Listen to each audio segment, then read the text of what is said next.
हजरत साद बिन अबी वक्कास कहते हैं मा रफ़अतु लुक़मतन इला फमी, जब भी मैं अपने मुंह की तरफ कोई लुक़मा उठाता हूँ इल्ला व अना आलिमुन, मुझे पता होता है मिन ऐना मजीउहा व मिन ऐना ज़हबत, वो लुक़मा कहाँ से आया है और कहाँ जाएगा, उसकी आमदनी क्या थी, वो कहाँ से वो लुक़मा आया था, मुझे सब पता है, A to Z मुझे पता है, इसलिए मैं हर लुक़मे की जानकारी के बाद खाता हूँ।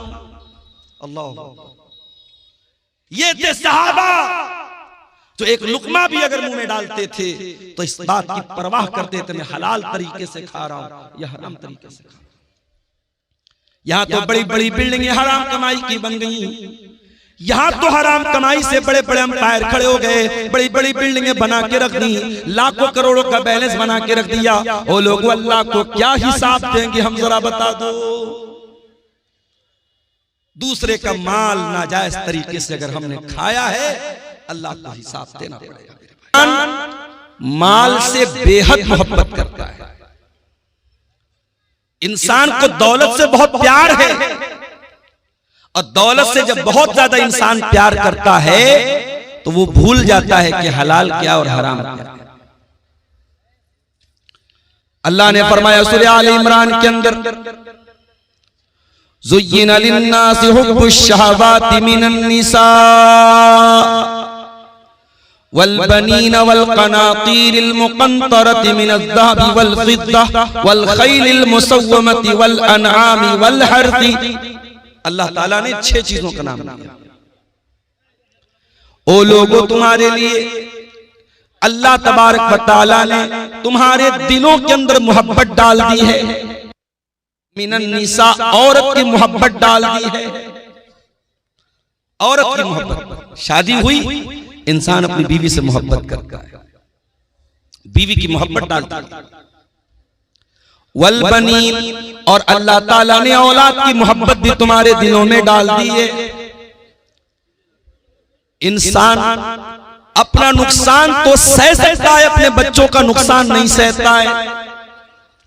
दुनिया में हर इंसान दूसरे इंसान को गिराना चाहेगा, हर इंसान दूसरे इंसान को अपने से कमतर देखना चाहेगा। दुनिया में इकलौता बाप है जो अपने बेटे को अपने से भी ऊंचा देखना चाहता है।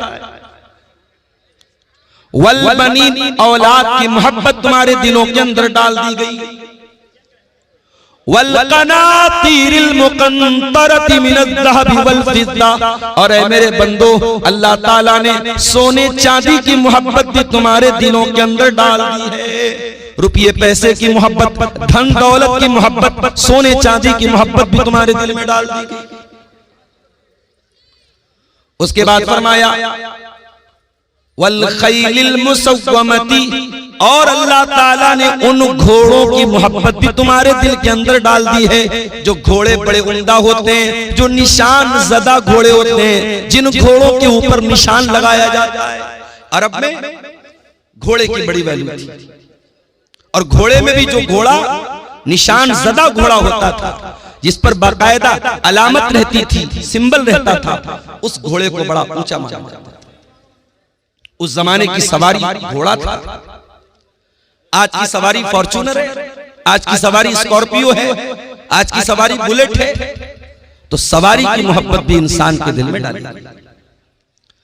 वल अनाम, और अल्लाह ताला ने तुम्हारे दिलों के अंदर चौपायों की मोहब्बत, बैल बकरी गाय भैंस, जिन चौपायों को तुम पालते पोसते, उन चौपायों की मोहब्बत तुम्हारे दिल में डाल दी है। वल हर्थी, और अल्लाह ताला ने खेती बाड़ी करने वाले किसानों के दिल में उनकी खेती बाड़ी की मोहब्बत उनके दिल में डाल दी है। ये 6 चीजें हैं जिनकी मोहब्बत अल्लाह ताला ने नेचुरल रखी है। कोई अगर ये कहता है मुझे माल से प्यार नहीं है, कोई कहता है मुझे बीवी से मोहब्बत, औरत से मोहब्बत नहीं है, कोई कहता है औलाद से मोहब्बत नहीं है, झूठ बोलता है। ये नेचुरल चीजें हैं, इनकी मोहब्बत अल्लाह ताला ने प्राकृतिक रूप से नेचुरली हमारे दिल में डाल दी। लेकिन इन 6 चीजों का तस्करा करने के बाद अल्लाह क्या फरमाता है, ज़ालिका मताउल हयातिद दुनिया वल्लाहु इंदहु हुस्नुल माआब। मेरे बंदो, ये कहां से आवाज आ रही है बीच में? ज़ालिका मताउल हयातिद दुनिया, ये औरत की मोहब्बत, ये औलाद की मोहब्बत, ये सोना चांदी की मोहब्बत, ये घोड़े की मोहब्बत, ये चौपायों की मोहब्बत, ये खेती की मोहब्बत। ज़ालिका मताउल हयातिद दुनिया, ऐ मेरे बंदो ये तो दुनिया के अंदर ही रह जाएगी। औलाद भी दुनिया के अंदर, माल भी दुनिया के अंदर, सोना चांदी भी दुनिया के अंदर, ये बैल बकरी गाय भी दुनिया के अंदर, ये खेती बाड़ी भी दुनिया के अंदर। वल्लाहु इंदहु हुस्नुल माआब, लेकिन जन्नत अगर चाहिए, अगर बेहतरीन ठिकाना चाहिए, अगर अल्लाह की अबदी नेमतें चाहिए तो वो अल्लाह के पास मिलेंगी, वो आखिरत में मिलेंगी। क्या मतलब इन 6 चीजों की मोहब्बत में पढ़कर अल्लाह को भूल मत जाना, आखिरत को भूल मत जाना, ये सारी चीजें यही रह जाएंगी, अल्लाह क्या काम देने वाली। इसीलिए अल्लाह के प्यारे नबी क्या फरमाते हैं, कयामत के पहले वो दौर भी आएगा जब लोग पैसा कमाने के चक्कर में अंधे हो जाएंगे। फरमाया याती अलन्नासी ज़मानुन ला युबालिल मर्उ मिन ऐना अखज़ल माल, वो जमाना भी मेरी उम्मत के लोगों तुम पर आने वाला है जब इंसान इस बात की परवाह नहीं करेगा माल कहां से कमा रहा है, हलाल तरीके से कमा रहा है या हराम तरीके से कमा रहा है। माल आना चाहिए, जुआ के जरिए आए, सट्टे के जरिए आए, सूद ब्याज के जरिए आए, समूह बैंक के जरिए लोन लेकर के आए, किसी का हक मार करके आए, पैसा आना चाहिए, दौलत आना चाहिए। अल्लाह के प्यारे नबी एक दूसरी हदीस में फरमाते हैं ले कुल्ले उम्मतिन फितनतुन व फितनतु उम्मती अलमाल, हर उम्मत का एक फितना होता है और मेरी उम्मत का फितना माल है। माल बहुत बड़ा फितना है और नबी ने पूरी उम्मत के लिए कहा है।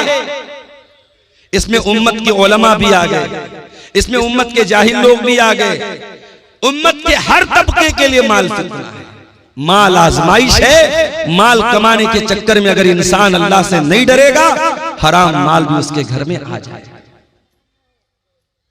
और आगे बढ़िए, माल आप कमा रहे हैं, अगर आप इस बात की परवाह नहीं करते माल कहां से आ रहा है और इस बात की भी परवाह नहीं करते कि माल कहां पे लुटा रहे हैं, कहीं ऐसा तो नहीं कि महबूबा के रिचार्ज पर अपना माल लुटा रहे हैं, कहीं ऐसा तो नहीं कि ज़िना के अड्डों पर माल लुटा रहे हैं, कहीं ऐसा तो नहीं कि शराब और ड्रग्स के ऊपर आपका माल बर्बाद हो रहा है। इस माल की कमाई का भी हिसाब देना है और इस माल की आमदनी का भी हिसाब देना है। मैं तो जॉब करता हूं, हर साल इनकम टैक्स भरता हूं, मेरा पैन नंबर जैसे ही सिस्टम में डालो साल भर का पूरा कच्चा चिट्ठा, अब तो हमारी गवर्नमेंट ने आधार के साथ हर चीज को लिंक कर दिया है। एक पैसा भी मेरे अकाउंट में कहां से आया, मेरे इनकम टैक्स का जैसे पेज खुलेगा सामने आ जाता है। इंसान का बनाया हुआ सिस्टम इतना मजबूत हो गया है, गवर्नमेंट ऑफ इंडिया का बनाया हुआ सिस्टम इतना मजबूत हो गया है, आपके आधार के साथ आपकी जमीन, आपकी जायदाद, आपका खाता, आपके खाते में एक पैसा भी आ रहा है वो सारा रिकॉर्ड मौजूद है। अगर इंसान के बनाए हुए सिस्टम के अंदर इतनी बारीक बारीक चीजें पैदा हो सकती हैं, सोचो इंसान को बनाने वाले खालिक का सिस्टम कितना मजबूत होगा, उस अल्लाह का निजाम कितना मजबूत होगा। अल्लाह के प्यारे नबी फरमाते हैं, तिरमिजी की रिवायत है, ला तज़ूलु कदमा इब्ने आदम मिन इंदि रब्बिही यौमल क़ियामा, इंसान क़यामत के दिन अपनी जगह से हिल नहीं पाएगा जब तक 5 सवालों का जवाब न दे दे। पहला सवाल अन उम्रिही फीमा अफ़ना, मेरे बंदे तूने अपनी जिंदगी को कहां गुजारा। दूसरा सवाल वन शबाबिही फीमा अबला, तूने अपनी जवानी को कहां गुजारा। तीसरा सवाल वन मालिही मिन ऐन इक्तसबहु, तूने माल कहां से कमाया, तेरी आमदनी का जरिया क्या था, तेरी इनकम का जरिया क्या था। व फीमा अनफका, और चौथा सवाल तूने माल कहां पर खर्च किया, कहां पर लुटाया। और पांचवा सवाल व माज़ा अमिला फीमा अलिमा, तूने जो इल्म हासिल किया उस इल्म के ऊपर तूने अमल कितना किया। ये 5 सवाल का जवाब आपको भी देना है, मुझको भी देना है, मौलाना साहब को भी देना है, आलिम को भी देना है, जाहिल को भी देना है, कटिहार शहर के रहने वाले को भी देना है, हसनगंज के देहात में रहने वाले को भी देना, हर इंसान माल कहां से कमाया, हिसाब देना है अल्लाह। इसलिए मेरे प्यारे साथियों, हमारी शरीयत में बार बार ताकीद की गई, हलाल कमाई खाओ। हमारी शरीयत ने हमको सिखाया, हलाल कमाई नहीं खाओगे तुम्हारा रोजा कबूल नहीं होगा, तुम्हारी नमाज कबूल नहीं होगी, तुम्हारी ज़कात कबूल नहीं होगी, तुम्हारा हज कबूल नहीं होगा। आइए वो हदीस भी आपको सुना देता हूं, सही मुस्लिम की रिवायत है। अल्लाह के प्यारे नबी फरमाते हैं, इन्नल्लाह तय्यिबुन ला यक़बलु इल्ला तय्यिबा, अल्लाह ताला पाक है और पाक ही को कबूल करता है। अल्लाह ताला नापाक चीज को कबूल नहीं करता है। तुम चोरी करो, तुम डाका डालो और गरीबों की मदद करते रहो, मदरसों की मदद करते रहो, मस्जिद की मदद करते रहो, अल्लाह को ऐसे चंदे की जरूरत नहीं, अल्लाह को ऐसे सदके की जरूरत नहीं। इन्नल्लाह तय्यिबुन ला यक़बलु इल्ला तय्यिबा, अल्लाह पाक है और पाक को ही कबूल करता है। उसके बाद अल्लाह के नबी फरमाते हैं कि अल्लाह ताला ने कुरान में ईमान वालों को हुक्म दिया, सूरह बकरा के अंदर, या अय्युहल्लज़ीना आमनू कुलू कुलू मिम्मा फिल अर्ज़ि हलालन तय्यिबा, ऐ ईमान वालो जमीन में जो हलाल चीजें उसको खाओ। वश्कुरू लिल्लाहि इन कुंतुम इय्याहु ताबुदून, और अल्लाह का शुक्रिया अदा करो अगर तुम अल्लाह की इबादत करते हो। ईमान वालों को हलाल कमाई खाने का हुक्म दिया। और कुरान के 18वें पारे में अल्लाह ने अपने रसूलों से फरमाया, या अय्युहर रसूलु कुलू मिनत तय्यिबाति वअमलू सालिहा, ऐ मेरे रसूलो तुम नेक अमल करो और हलाल रोजी खाओ। पता ये चला कि जब तक हलाल रोजी नहीं खाओगे तुम्हारा अमल नेक नहीं हो सकता, तुम्हारे नेक अमल की कोई वैल्यू अल्लाह ताला क्या नहीं है। उसके बाद अल्लाह के नबी ने एक मिसाल दी। आपने फरमाया, एक आदमी बहुत लंबा सफर करके आता है, अशासा, उसके बाल बिल्कुल मैले कुचैले हो जाते हैं। हम लोग भी सफर करते हैं, सफर बता देता है कि इंसान सफर से। रात में पटना में मैं शाम को 6 बजे पटना में था और रात 12 बजे किशनगंज में था। 100-120 की स्पीड से गाड़ी चल रही थी। कार से आदमी आ रहा, आराम से आ रहा है, मगर पहुंचने के बाद इंसान की बॉडी बता देती है सफर करके। अल्लाह के नबी फरमाते, इतना लंबा सफर करके आया है, आशासा, बाल परागंगाएं अगबरा, उसके कपड़े मैले कुचैले, उसके कपड़े देख करके पता चल रहा है बड़ा लंबा सफर करके आया है। यमुद्दु यदैहि, और अपने हाथों को उठा करके अल्लाह से दुआ करता है। देखो, जब बंदा हाथ उठा के दुआ करता है तो अल्लाह ताला दुआ कबूल करता है। अब यहीं से ये मसला भी नोट कर लो कि दुआ के लिए हाथ उठाना ये दुआ के आदाब में से। अब बाज लोग कहते हैं साहब नमाज के बाद हाथ उठा के दुआ कर सकते हैं कि नहीं? अगर इंडिविजुअली कर रहे हो, अलग अलग कर रहे हो, कर सकते हो, लेकिन अगर इज्तिमाई हो रही है तब ये बिदअत है, इसकी गुंजाइश नहीं। आदमी अपने तौर पर अल्लाह से कुछ मांग रहा है, कोई मसला नहीं, मांग सकता है भाई। जरूरी तो नहीं कि नमाज में मैंने सब मांगा। मेरा बच्चा बीमार है, नमाज मैंने पढ़ ली, अब मैं हाथ उठा के दुआ करूं, अल्लाह मेरे बच्चे को शिफा दे। कारोबार को लेकर परेशान, दुकान अच्छी नहीं चल रही है, रोजी रोटी अच्छी नहीं चल रही है, नमाज पढ़ लिया, तस्बीहात पढ़ ली, दुआएं पढ़ ली, अस्कार पढ़ लिया, अब हाथ उठा के दुआ कर रहा हूं, अल्लाह मेरी दुकान को तू चला दे, मेरी रोजी को कुशादा कर। कोई हर्ज की बात नहीं, हाथ उठा के दुआ कभी भी कर सकते हैं, कोई हर्ज की बात नहीं।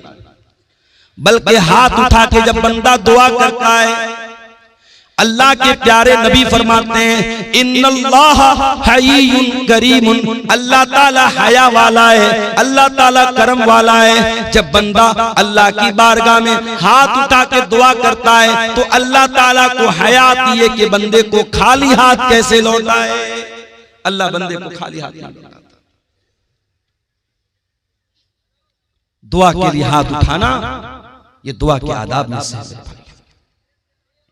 अल्लाह के रसूल कह रहे लंबा सफर करके आया है, बाल मैले कुचैले, कपड़े गंदे, और हाथ उठा के दुआ कर रहा है और कहता या रब्बी ऐ मेरे रब, या रब्बी ऐ मेरे रब। अल्लाह को रब कह के दुआ कर रहा है। ये भी मसला याद रखो, जब अल्लाह को रब कह के दुआ मांगी जाए तो दुआ जल्दी कबूल होती है।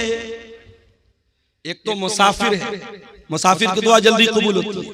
लंबा सफर करके आया है, मुसाफिर है, कपड़े मैले कुचैले हैं, हाथ उठा के दुआ कर रहा है, अल्लाह को रब कह के दुआ कर रहा है।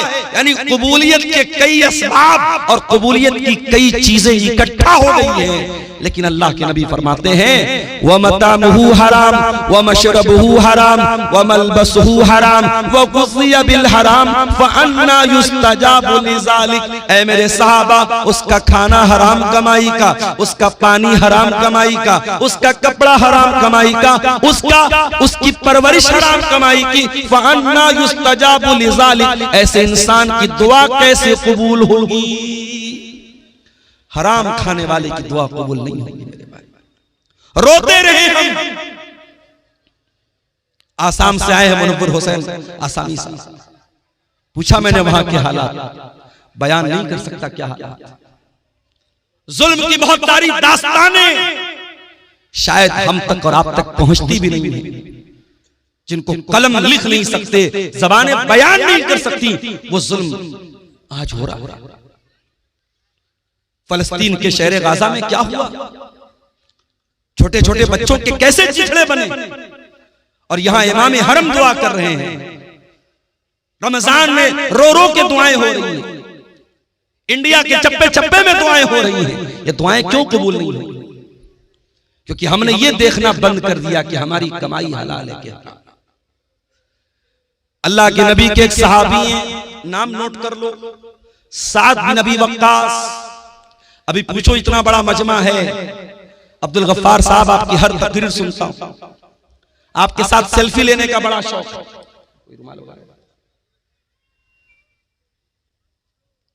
हर तकरीर सुनता हूं, हर जलसे में जाता हूं। अभी पूछ लूं कि वो 10 सहाबा कौन है जिनका नाम लेकर के अल्लाह के रसूल ने जन्नती कहा है, तो मुट्ठी भर लोग होंगे जो सही बता पाएंगे, जबकि बच्चे बच्चे को पता होना चाहिए। 10 सहाबा जन्नती हैं। 4 सहाबा तो वो हैं जिनको हम खुलफाए राशिदीन कहते हैं, अबू बकर, उमर, उस्मान, अली। ये तो 4 हैं ही। उसके अलावा कौन है? हजरत साद बिन अबी वक्कास, हजरत सईद बिन जैद, हजरत तलहा, हजरत जुबैर, हजरत अब्दुर्रहमान बिन औफ और हजरत अबू उबैदा बिन जर्रा। ये टोटल 10 सहाबा हैं जिनका नाम लेकर के अल्लाह के नबी ने जन्नती कहा है। उन 10 में से एक सहाबी हैं हजरत साद बिन अबी वक्कास। ये रिश्ते में अल्लाह के रसूल के मामू लगते थे। एक जंग में ये तीर चला रहे थे तो अल्लाह के नबी कह रहे थे, मामू जान, मेरे माँ बाप आप पर फिदा हुआ, आप तीर चलाए। इतनी मोहब्बत करते थे अल्लाह के नबी से। साद बिन अबी वक्कास ये बहुत मुस्तजाबुद दावत थे। ये जो दुआ करते थे इनकी दुआ फौरन कबूल हो जाती थी। इनसे किसी ने पूछा कि ऐसा बिन अबी वक्कास क्या बात है, आप जो भी दुआ करते हैं आपकी दुआ फौरन कबूल हो जाती है, इसका राज क्या है, इसका सीक्रेट क्या है, इसका रहस्य क्या है, क्यों आपकी दुआएं जल्दी कबूल हो जाती हैं? हजरत साद बिन अबी वक्कास कहते हैं, मा रफ़अतु लुक़मतन इला फमी, जब भी मैं अपने मुंह की तरफ कोई लुक़मा उठाता हूं, इल्ला व अना आलिमुन, मुझे पता होता है, मिन ऐना मजीउहा व मिन ऐना ज़हबत, वो लुक़मा कहां से आया है और कहां जाएगा, उसकी आमदनी क्या थी, वो कहां से वो लुक़मा आया था, मुझे सब पता है, A to Z मुझे पता है, इसलिए मैं हर लुक़मे की जानकारी के बाद खाता हूं। अल्लाह, ये थे सहाबा जो एक लुकमा भी अगर मुंह में डालते थे तो इस बात की परवाह करते थे, मैं हलाल तरीके से खा रहा हूं या हराम तरीके से खा रहा हूं। यहां तो बड़ी बड़ी बिल्डिंगें हराम कमाई की बन गई। यहां तो हराम कमाई से बड़े बड़े अंपायर खड़े हो गए, बड़ी बड़ी बिल्डिंगें बना के रख दी, लाखों करोड़ों का बैलेंस बना के रख दिया। वो लोग अल्लाह को क्या हिसाब देंगे, हम जरा बता दो। दूसरे का माल नाजायज तरीके से अगर हमने खाया है, अल्लाह को हिसाब देना पड़ेगा मेरे भाई। अच्छा एक बात बताओ, आज के इस गए गुजरे दौर में भी हम मस्जिद का एहतराम करते हैं कि नहीं करते? बहुत एहतराम करते हैं। शराबी जब मस्जिद के पास से गुजरता है शराफत से गुजर जाता है, नहीं, मस्जिद के पास कोई हुड़दंग नहीं, कोई शरारत नहीं। और हमारे हिंदुस्तान में तो हमारे गैर मुस्लिम भाई भी मस्जिद का बड़ा एहतराम करते थे। होली का त्योहार आता था, होली खेलते थे, हमने अपने मोहल्ले में देखा, सारे मोहल्ले में होली खेल रहे, बीच में मस्जिद आई, नहीं भाई ये मस्जिद है, यहाँ कोई बदतमीज नहीं होनी। ये एक माहौल था हिंदुस्तान का। वो अलग बात है, धीरे धीरे नफरत को जहनों में डाला गया।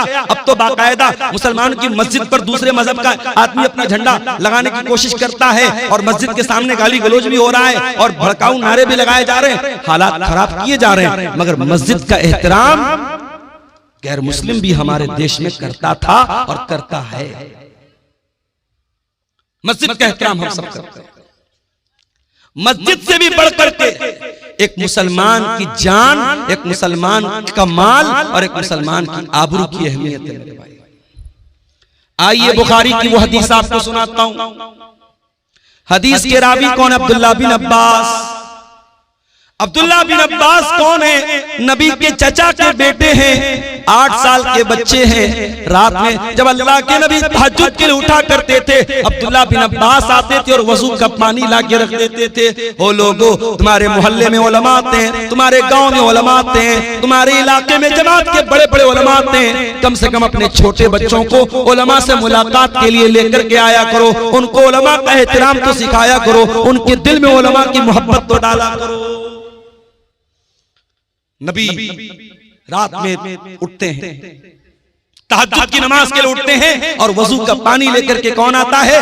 8 साल का बच्चा आता है। नाम क्या है? अब्दुल्ला बिन अब्बास। नबी ने पूछा ये वजू का पानी कौन लाया? जवाब मिला अब्दुल्ला बिन अब्बास लाया। नबी ने रात के अंधेरे में दुआ की, अल्लाहुम्मा अल्लिमहुल कुरान, आय अल्लाह तू अब्दुल्ला बिन अब्बास को कुरान का इल्म अता फरमा दे, कुरान का आलिम बना दे, कुरान की नॉलेज दे दे, कुरान का ज्ञानी बना दे, कुरान की तफसीर का इल्म दे दे। और आज जब भी आप तफसीर की कोई भी किताब उठाएंगे, सबसे ज्यादा अगर किसी का नाम आपको मिलेगा, अब्दुल्ला बिन अब्बास का नाम मिलेगा। कुरान करीम की तफसीर में नंबर 1 माने जाते हैं सहाबा।